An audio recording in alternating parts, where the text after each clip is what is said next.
menjadi abad yang sibuk ini. Ini mesin penggandaan yang bagus sekali. Dia menunaikan tugasnya dengan cara yang cepat, efektif, sistematis, dan juga persis. Jangan Anda remehkan pekerjaan pelayan fotokopi seperti saya. Saya bekerja bukan tanpa target yang jelas.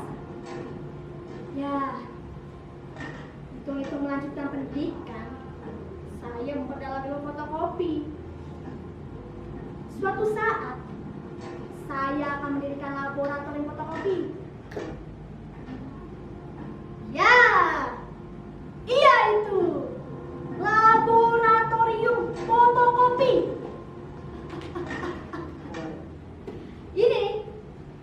Ini yang belum terpikirkan oleh perusahaan besar macam Canon, Toshiba, Yosemo, atau bahkan yang katanya paling terjangkau itu siapa namanya ya? Iya, itu namanya Xerox. Sebentar ya.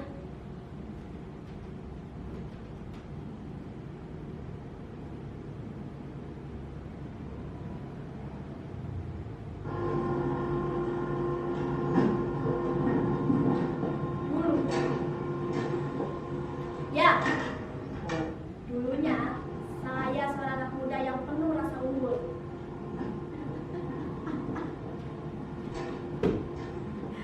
Lucu sekali jika saya ingat-ingat itu.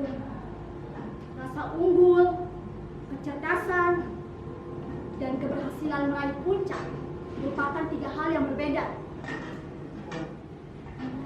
Dan saya baru menyadarinya ketika saya bekerja di pelayanan fotokopi.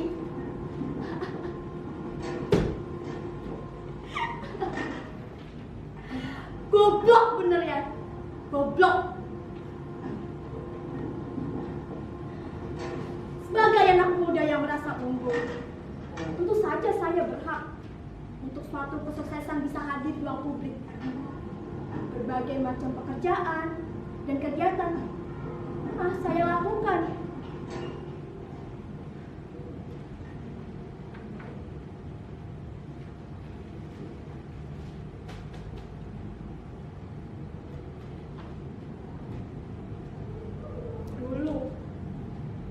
Saya bangga menjadi anggota klub foto moge.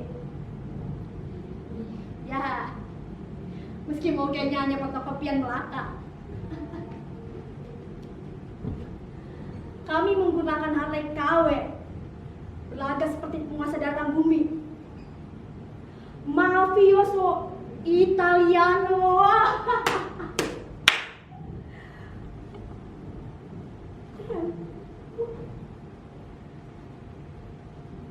Seperti film dalam film Renegade itu.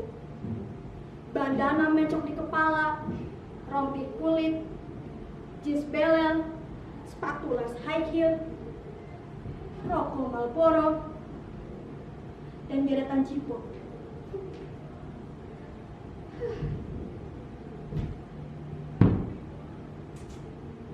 Entah piranti mana lagi yang tak mendasar dan hanya menambah serempok di tubuh kamu.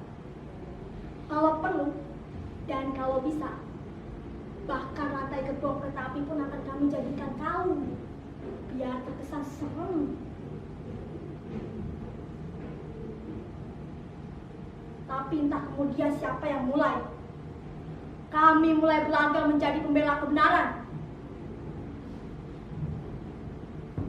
Nah, disitulah semuanya menjadi kacau. Mengapa kami harus melindungi warga dari ancaman geng motor? Menggelikan. Geng motor? Melindungi warga dari geng motor? Memangnya kami ini peran dalam film Harley Davidson and the Marlboro Man? Memangnya kami ini adalah peran film The Changcuters?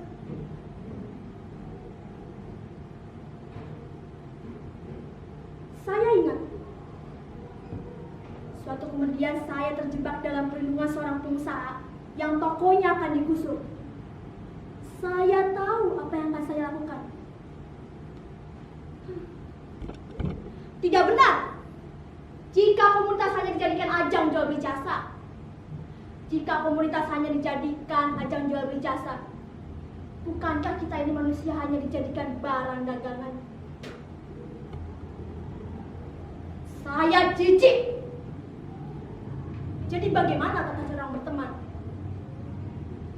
Apakah dengan kesepakatan buta? Atau jual beli jasa? Atau setor muka? Mengapa saya harus setuju dengan semua hal yang mengabulkan kepribadian? Saya ingat persis. Pernah suatu waktu, saya tak merapat ke komunitas selama 2 hari. Tiba-tiba saja, saya mendapatkan diri saya di tengah kerumunan. Saya disidang.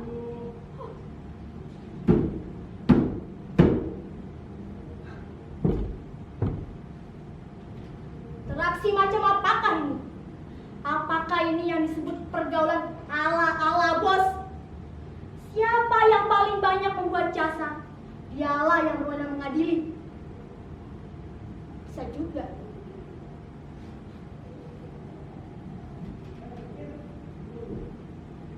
Tapi tidak juga.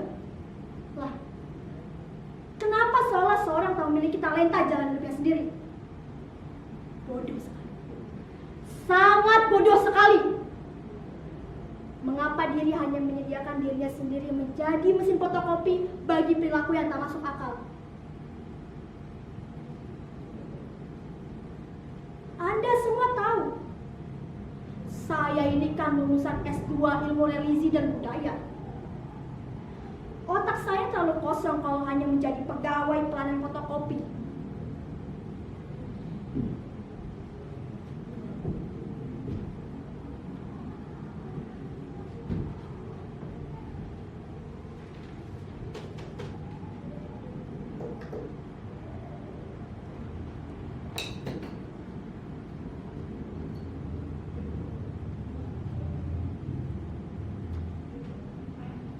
Suatu hari, kami dikumpulkan di balai kota dalam acara ramah tamah dengan unsur keamanan dan birokrasi terkait.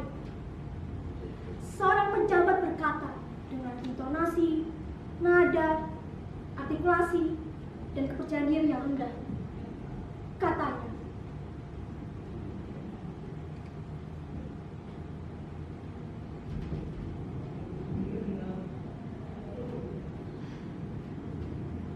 "Yo, tahu sendirilah. Kita ini kan, tahu sendirilah. Sesama warga kota, entah itu profesi atau jabatannya, tahu sendirilah ya toh. Nanti parkiran di Pasiraya tuh kalian yang urus.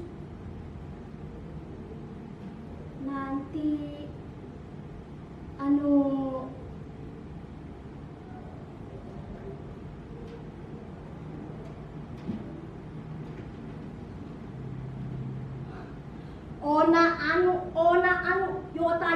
Yotayato.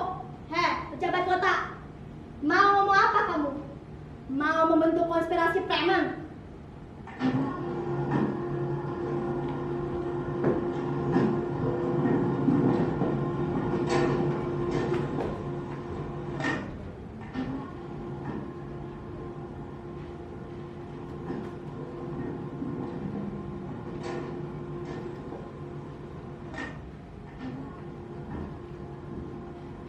Juragan saya selalu rewel mengingatkan.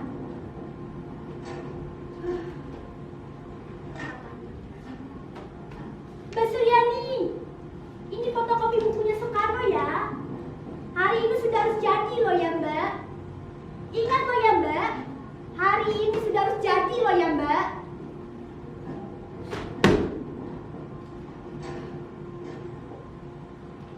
Bawel sekali dia. Gak tahu kenapa bukunya Soekarno ini sekarang menjadi hits dan banyak orang fotokopinya. Oh iya, satu lagi. Ada buku yang judulnya Psikologi Komunitas.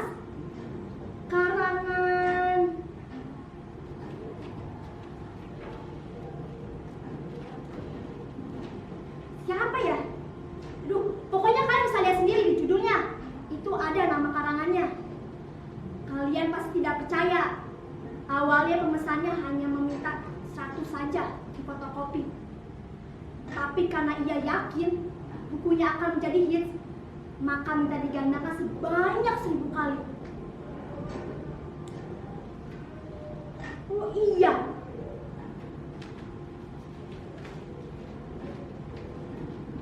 di mana tadi ya? Ada sembarang yang harus saya fotokopi sebanyak 1000 kali.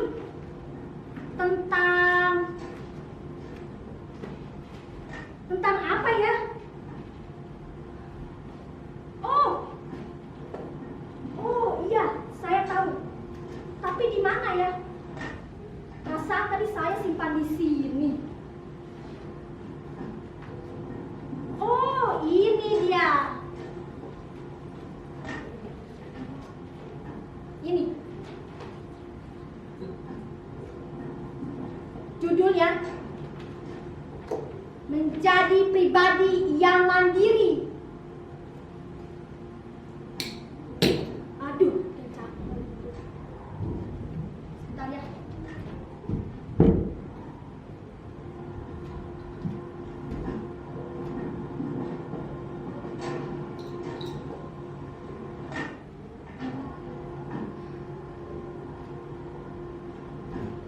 Ya, mungkin saja hidup memang perlu diatur dalam kesepakatan-kesepakatan.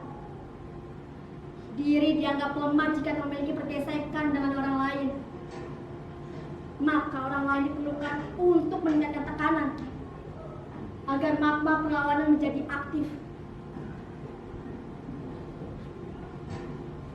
Komunitas harus hidup dan harus dihidupi dalam suatu kesepakatan. Nah, yang namanya kesepakatan maka tak boleh dilanggar. Dalam sistem organisasi, kesepakatan dan sanksi harus dilakukan secara keras. Itu justru biar bisa memberikan efek jerah bagi para pelanggarnya dan membuahkan hasil yang maksimal.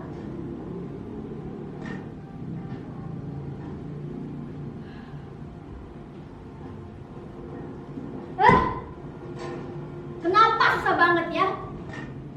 Bahkan cuma perkara copy paste. Cuma perkara seorang ayah yang berbicara tentang kebaikan sambil mengedarkan narkoba. Cuma seorang ayah yang berbicara tentang kebijaksanaan sambil ngentot dengan perempuan yang bukan istrinya. Cuma seorang ayah yang berbicara tentang kehormatan sambil menyelundupkan narkoba yang bukan miliknya.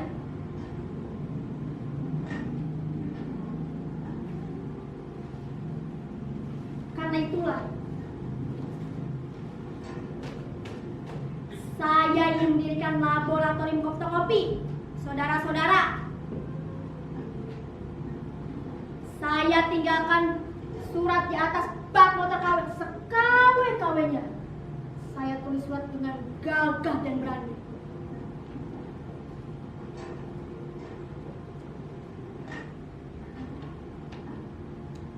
Komunitas itu rezim. Ia sama buruknya dengan partai. Demokrasi hanyalah alat. Maka jika kau memutuskan untuk berjalan sendirian, percayalah, itu akan menjadi perjalanan yang melelahkan. Marahlah jika kau berada di dalamnya. Dan akuilah jika kau pernah terkena kanker sakit hati dan sekarang pergi meninggalkannya. Tetapi aku telah memutuskan untuk berjalan sendirian. Iya, komunitas itu rezim dan aku tidak bisa terima. Tapi kalau itu merupakan kaidah sosial ya, aku akan jadi pemenangnya. Nantikan kedatanganku.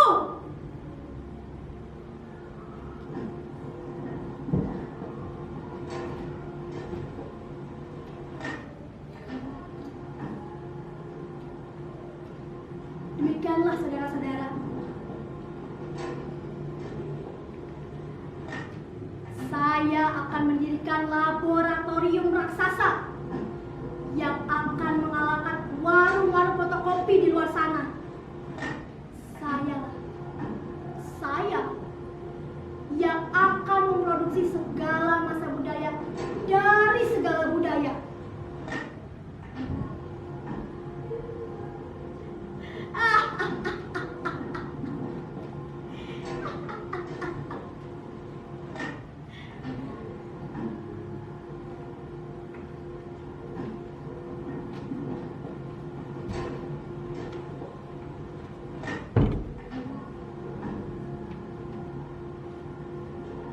Sudahkah Anda memiliki KTP warga dunia?